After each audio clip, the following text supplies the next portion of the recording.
Guys, today is it. Today is that time. Today is I'm reacting to his story and her story. I don't know. I think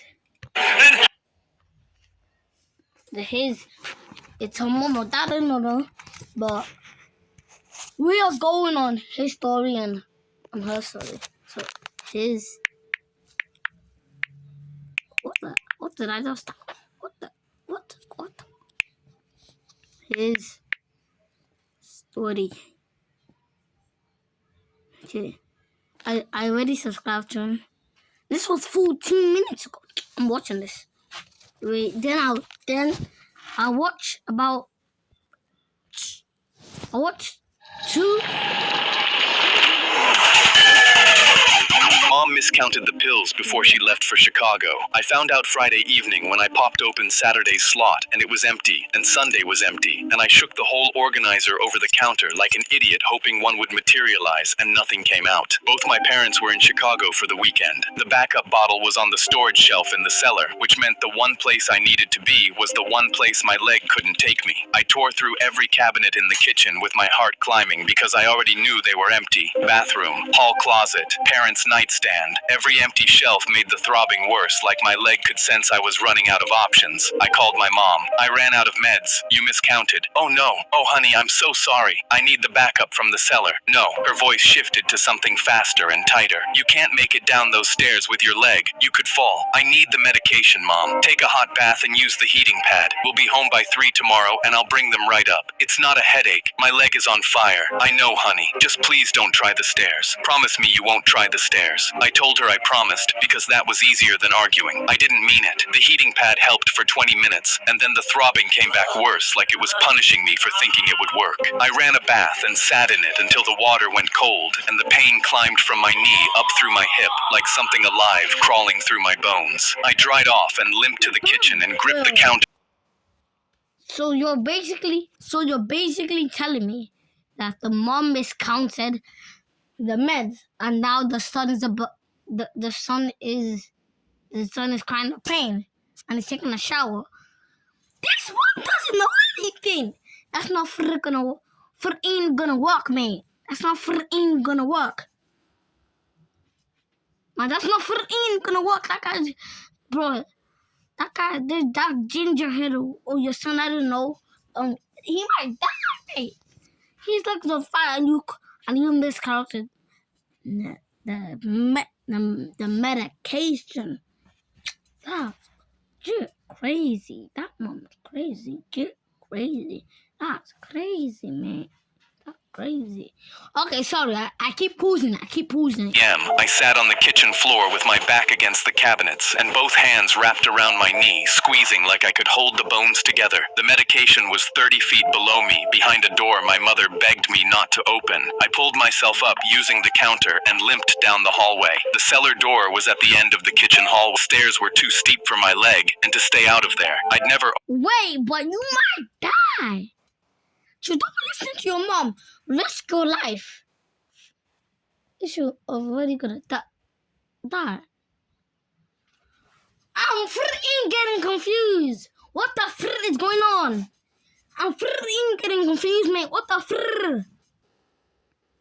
Argued because I had no reason to go down, until now. I pulled it open, and stale air hit my face, smelling like concrete and dust, and something underneath it. Neck prickle. Steep wooden stairs. How does he know what concrete smells like? Okay, okay, I promise I won't pause it. If I pause it, you can unsubscribe.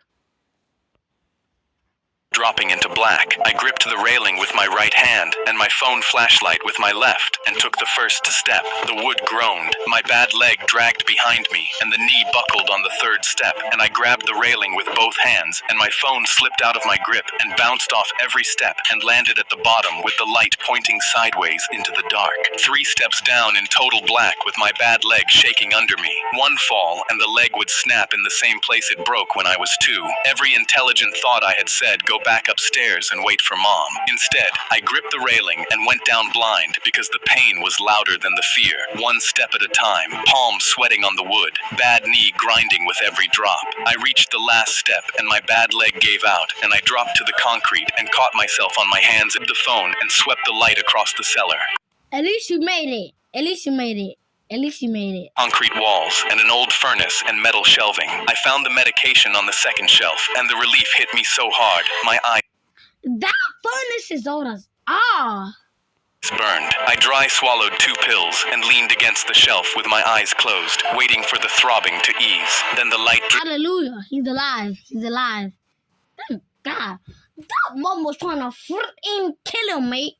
That mom was trying to freaking kill him. That mom is stupid as shit. Crazy. That's crazy. He survived, though. drifted left and caught color on the wall behind the far shelf where there shouldn't be color. I pushed myself up and limped closer, and my breath stopped. Pencil drawings taped You have the medication. Why you soothing me? Wait for your mama. to the concrete, trees with full canopies and birds in flight, and a pond with geese lined up along the bank. Not 1 or 2. I swept the light further and found dozens more, then hundreds, rooftops and streets, and a gas station I recognized from the corner of Maple and 5th. Someone had drawn our entire town on the walls of our cellar. My hands started shaking because my brain couldn't make sense of it. The tape was fresh. The pencil lines were sharp. Someone was drawing these now. Someone was down here. One drawing stopped me cold. 2 figures standing in a yard, a tall one and a small one with a crooked left leg. Underneath, in careful letters, it said, "Me and Eli." I traced. Wait, I just want to check the thing, the title. I found my dead brother living in my basement. What the frick is the dead brother? Oh, not dead brother. I'm so confused. But what is the brother doing in the basement? Show yourself and they celebrate with chicken or something. I don't know. My finger across the small figure's crooked leg. Whoever drew this knew about my leg and knew what I looked like and knew my name. The hair on my arms stood up and every muscle in my body I'm not showing this to you guys. slamming against my ribs. The light swept to the far wall and hit a door. A deadbolt on the outside slid shut. The deadbolt was on the Open the door, man. You might see your brother or your dead brother. I don't know. That's what it says to the title. My dead brother. I'm so confused. outside, which meant whatever was behind this door was locked in, not locked out. A sound came from behind it, not the furnace. Human breathing, slow and steady, and right on the other side of the wood. My Look behind you. Change your hair. Look behind you. heart hammered so hard I could feel it in my throat, and the phone shook in my hand, and the beam jumped across the concrete. I should have gone up. Do you got leg problems or both or hands problems? Cause you're trembling like you just got shot. Stairs and called the police. That's what a smart person would have done. I walked toward the door because I had to know. Cold metal So you're not smart. Got it. under my fingers. I slid the bolt, and the scrape echoed off every wall. The breathing stopped. I pushed the door open. A twin bed against the wall, and a desk covered in books, and a lamp with a yellow shade. And sitting on the bed was a person, thin and pale, with dark hair past his ears. He looked up, and his eyes opened wide, and then softened, and then filled with tears. Eli. He knew my name. I had never seen this face in my life. He looked maybe 21 with sharp cheekbones and thin wrists. His eyes dropped to my left leg, and the way I was standing with every ounce of weight shifted right. So your name is not his story. It's Eli. So if I want to see your channel, I should write Eli. Got it. I'm learning so much from this guy.